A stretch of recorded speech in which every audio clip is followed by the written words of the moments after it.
Hey, welcome to Socialism for All. Today's date is February 13, 2024, and I just wanted to do a quick video to weigh in on some discussion that just rubs me the wrong way every time I see it. And I would call this the Leftists Must Be Buff Discourse. We're going to talk about that for a few minutes, but first, if you like this video, please click like and subscribe, and consider supporting on Patreon or Buy Me a Coffee at patreon.com/socialismforall or buymeacoffee.com/socialismforall. There are links to Patreon and Buy Me a Coffee in the video description. So, I stopped using Twitter a number of months ago. Part of it was the Elon Musk takeover. Part of it was just, I started out doing this channel not using Twitter because based on previous experiences, I didn't really have a high appraisal of left Twitter or Twitter generally. Just a lot of people who have no real communication skills trying to communicate with large groups of anonymous strangers and just really lacking in the ability to do that at all effectively. So people just wind up shouting at each other and there's all kinds of just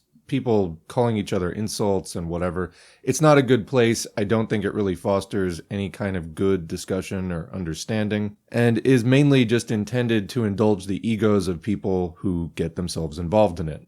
So that said, about a year and 9 months into doing this channel, I did make a Twitter account and I started using it for promotional purposes and also just to see what was going on and look for news stories and things like that. And I found it to be a predictably stressful experience. I do think it contributed somewhat to the growth of the channel, but basically it involved a lot of text-based shouting and yelling and just headaches and nonsense, most of which I think I and the rest of the world would have been better off without. But after all that, the account now has 9,700 followers, yet after the Musk takeover and the prioritization of blue checks, now when I post, it gets seen by almost no one. The posts get maybe like 10 to 20 likes. And even if using Twitter didn't feel like being in a car accident, it really wouldn't be worth using it for the amount of exposure that the posts are getting. And no, I'm not going to pay $8 to use the site. That's ridiculous. Instead, I've moved over to Blue Sky, where there are good and funny posts and I can catch up on news. And I can use it actually even for a couple of hours without getting that being in an extended traffic accident feeling. You know, the adrenaline's pumping, the shakiness, the anger, the dealing with insane rudeness from complete strangers. No one needs that. So like I said, I did stop using it a few months ago, and I made a post that said, hey, I'm getting off the site. If you want to find me here. But I did retest it recently. It had been long enough that I basically had gotten the Twitter experience out of my system, and I just wanted to see. I had been using the site just to post links to the videos that we were doing and just other announcements like if we were live streaming. And I thought, hey, maybe I'll try to use this for a day or two and just see how it goes. And guess what? I didn't miss it at all. Twitter is still the same absolute merry-go-round of insanity and poor communication that it was in the past that drove me nuts and that drove me off the site. And in the about 24 hours or so that I was retesting some use, I saw a post that was getting some traction and was getting a lot of heavily critical response, and then the original poster was coming back to the critics like, you're just lazy and blah, blah, blah, and just completely spiraling out. Typical Twitter stuff, which is, I think, again, to say typical bad communication stuff amplified by a global platform. You just can't do this without good communication skills. But anyway, the post revolved around the idea that all leftists need to be ubermenchian gym rats and a lot of pressure needs to be put on people to do this, and you're basically not making valuable contributions to the movement if you're not, etc. Now, I'm somewhat exaggerating, but I think that that's the way that a lot of people took that basically everybody has to be sort of in fighting shape to be on the front lines of street clashes with cops and fascists. That's just not the way that it works. And I saw some people even contributing to this on the yes, everyone must be tackling cops side, who I know goddamn well personally aren't remotely in any kind of physical shape to be doing anything like that. So, you know, again, this is the thing of Twitter, just hiding behind your keyboard and indulging your ego about topics that in real life you're not doing anything about. This is just online LARPing. And it doesn't help anybody, but it gets people mad online. And so, you know, that's why people basically engage in Twitter in the first place. So this was my response to it. And I wanted to bring it over here on YouTube and Spotify and the other places, because I think that this is a discussion we need to have. So I responded, there is so much dishonest posturing going on in the masturbatory leftists must be buff discourse going around this site. Yes, take care of your health. But regarding revolution, try getting an actual labor movement going first. Or is this too reality-oriented for you? Log the fuck off. In other words, I think that people like their little isolated fantasies of like, I'm He-Man, I'm going to run out and change the world all by my buff self. That is not how the workers' movement works. That's not how the communist movement works. It is, however, how a lot of 20-year-olds with very little real-world experience with any kind of organizing think that it does. And you're not doing anyone a service running around with that kind of ignorant mentality. So let's continue. I followed this up in a thread. Being in good health is a universal desire, but there are many factors that can lead to someone not being in the best of shape despite best efforts. Also, trying to shame people into shape is simply ineffective. More, do 500 sit-ups or the Nazis win is not how that works either. So again, down to poor communication, there was, on the topic of health, some people, including the original poster on the thread that I think started this whole thing last week, was responding to any and all critics with a harsh tone of condemnation, anger, and shame. That is just not how you get people in shape. Ask literally anyone with experience in evidence-based health messaging, coaching, really anything beyond the sort of very superficial, willpower-oriented, motivational sloganeering. If you manage to bully somebody into temporarily adopting some better habits, what you're probably going to get, in most cases, is shallow compliance that is going to get derailed at the first stumble. So even if you get somebody to go along with that, a lot of the time, maybe even most of the time, it's not going to work. They're not going to get the results that they want, and they're going to end up feeling bad about themselves, which can make it harder to start the process of trying to get themselves into shape the next time. In other words, most times this is a net negative, so yeah, don't do that. What can be more realistic for a lot of people is just setting much more moderate goals, getting themselves into somewhat better shape than they're in currently. And even that can be a pretty major struggle for a lot of people due to many efforts that cannot be addressed in a 250-character post. In other words, that's a very personal struggle that you can't just hold up the ideal of like, I tore a cop's face off with my bare hands because I'm so strong, because I just did XYZ every single day, and you should too, and trying to boil down being a, quote, good socialist or good communist to that is, again, just misleading at best. One of the ways that this idea is promoted is a fascist worked out today, did you? And we'll come back to this later, but again, 500 sit-ups or the Nazis win is not how that works either. Yes, there can be street fighting. No, that is not the main way that the working class shows its strength. Continuing, being a physically strong individual doesn't have anything to do with proficiency at organizing, analysis, strategy, or research tasks, nor with persevering in a tense standoff with an employer or landlord, or we could add to that a political movement to get a ballot initiative passed, which can be an extremely useful way to fight for better conditions in the here and now while building class consciousness on the way up to a much larger confrontation with the capitalist class generally. But right now, you got to look at the movement as it is, with sort of record low unionization starting to just come up a few percentage points a year, and say, where are we? Are we sort of on the brink of toppling the capitalist order, and the decisive factor at this point is we're losing the street battles?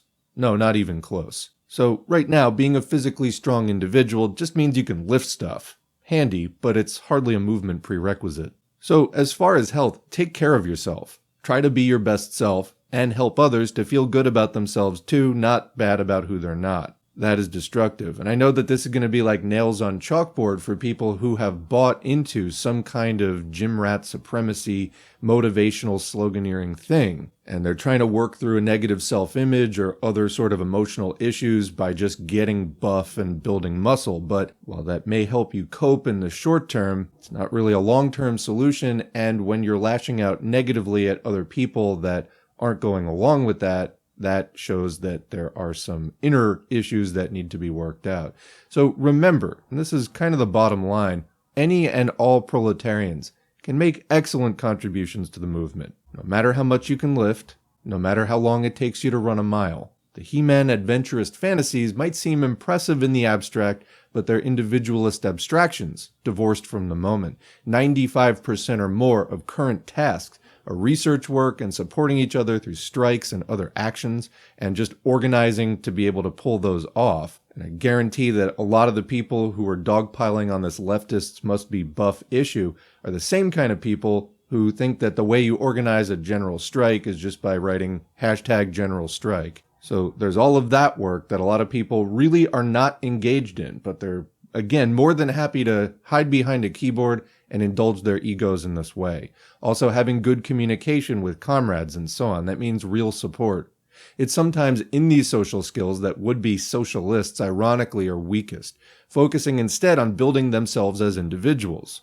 What's more, athletic achievement does not necessarily equal health. Look, for example, at the number of young athletes that wind up suffering from heart attacks because they're just literally wearing themselves down. Or you might be able to bench a lot of weight but have no flexibility and are not really doing things to support longevity. So kind of in sum, sleep, diet, and staying active within your ability, whatever that ability level is. And of course, activity will somewhat expand your ability level over time. But I mean, at any particular point in time, you're going to have a sort of fixed ability level. So stay active within that level. Over time, you will probably see it expand, but be realistic. Be good to yourself. And don't take shots at other people who don't conform to your particular idea of, what your health goals, what your physical goals are, for being lazy or, quote, decadent Western leftists and all this other kind of masturbatory bullshit that people write on Twitter. It just helps no one. It is pure cope. It is just you basically admitting, without realizing that you're admitting it, that you have no real communication skills and are just wrestling with some inner issue that, knowingly or not, you are now projecting out onto the world.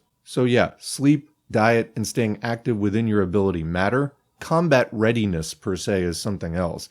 And what I would say, as far as my evaluation of where the movement is right now, it's way down the list of the top priority tasks. And again, that's not to say don't take care of yourself. Many of us know the famous Twitter post that's like, I like pancakes, what so you hate waffles? No, that's a whole new sentence. Literally, why do people just do things like this? I don't get it at all. And if you're not into that, again, stay off of Twitter.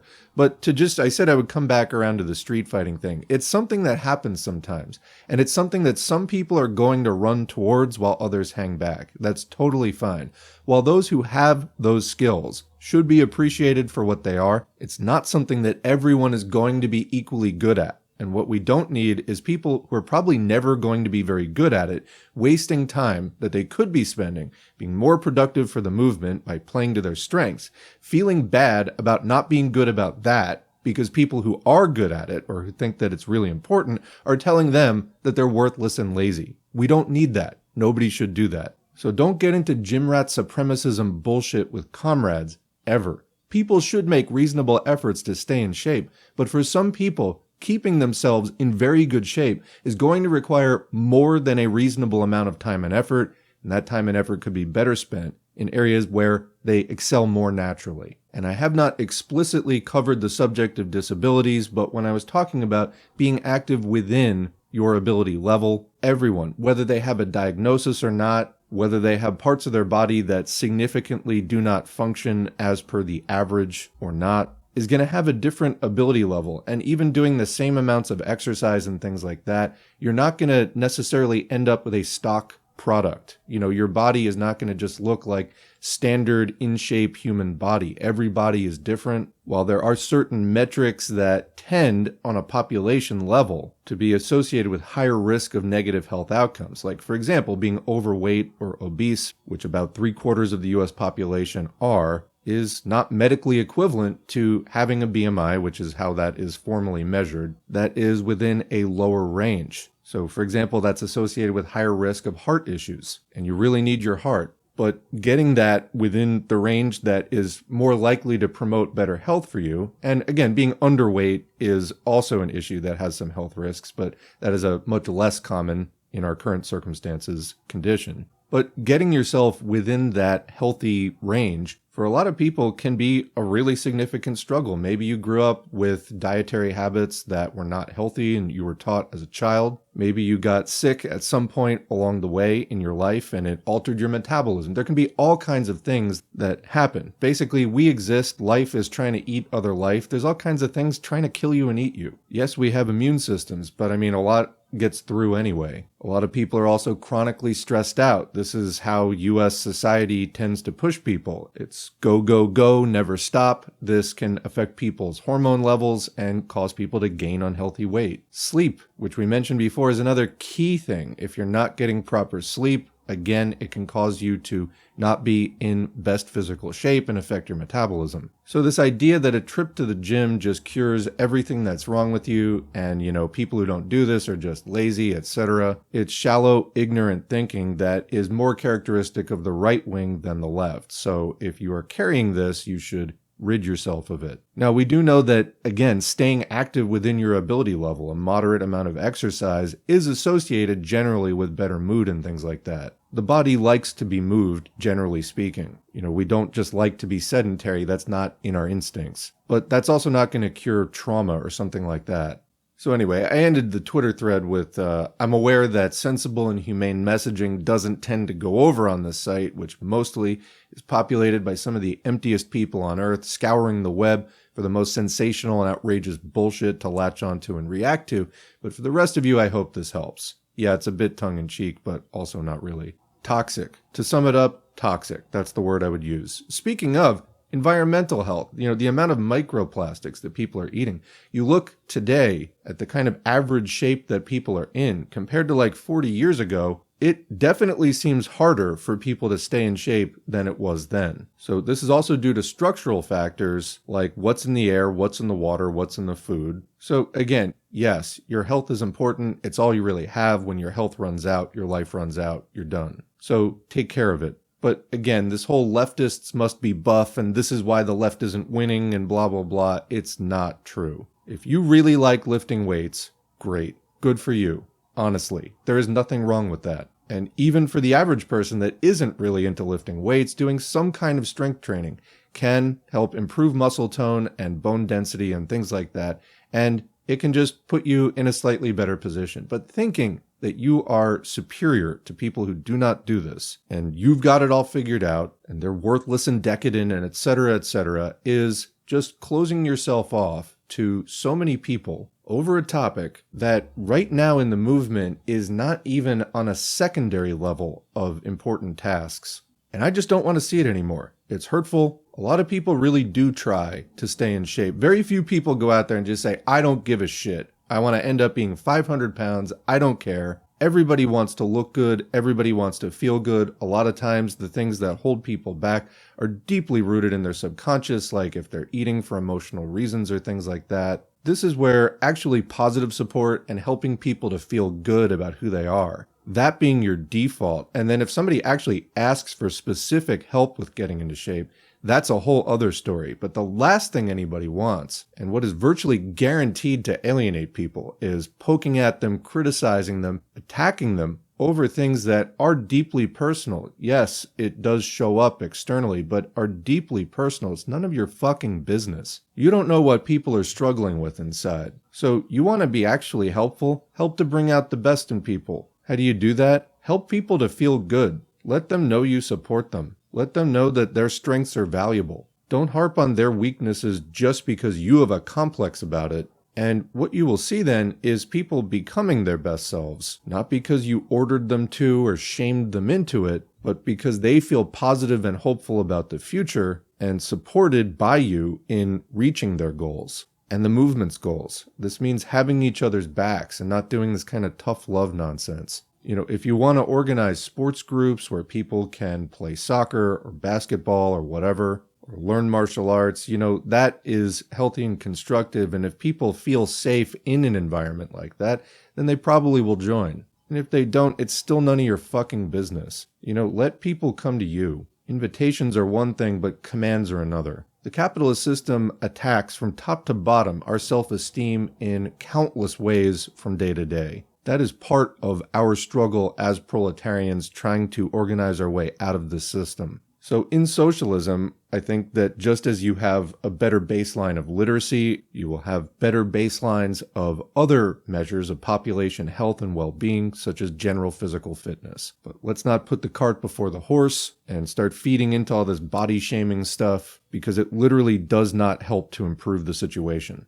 All right, so that's about as far as I can get into that topic in 20 minutes. I will close for now with a passage from an audiobook that we've actually done previously. It's Lenin's Task of Revolutionary Army Contingents from 1905, the period of the First Russian Revolution, and it directly addresses these points. So, quote, "As soon as the groups are formed, i.e. right now, they must get down to comprehensive work, not only theoretical, but most certainly practical work as well. By theoretical work, we mean a study of military science, an acquaintance with military problems, the arrangement of lecture meetings on military questions, talks by military men, officers, non-commissioned officers, etc., including also workers who have served in the army, the reading, discussion, and assimilation of illegal pamphlets and newspaper articles on street fighting, etc., etc.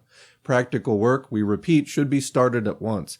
This falls into preparatory work and military operations. The preparatory work includes procuring all kinds of arms and ammunition, securing premises favorably located for street fighting, convenient for fighting from above, for storing bombs and stones, etc., or acids to be poured on the police, etc., also suitable for headquarters, for collecting information, for sheltering fugitives from the police, for use as hospitals, etc. Further, preliminary activity includes the immediate work of reconnaissance and gathering information, obtaining plans of prisons, police stations, ministries, etc., ascertaining the routine in government offices, banks, etc., and learning how they're guarded, endeavoring to establish contacts which could be of use with employees in police departments, banks, courts, prisons, post and telegraph offices, etc., ascertaining the whereabouts of arsenals, of all the gunsmith shops in the city, etc.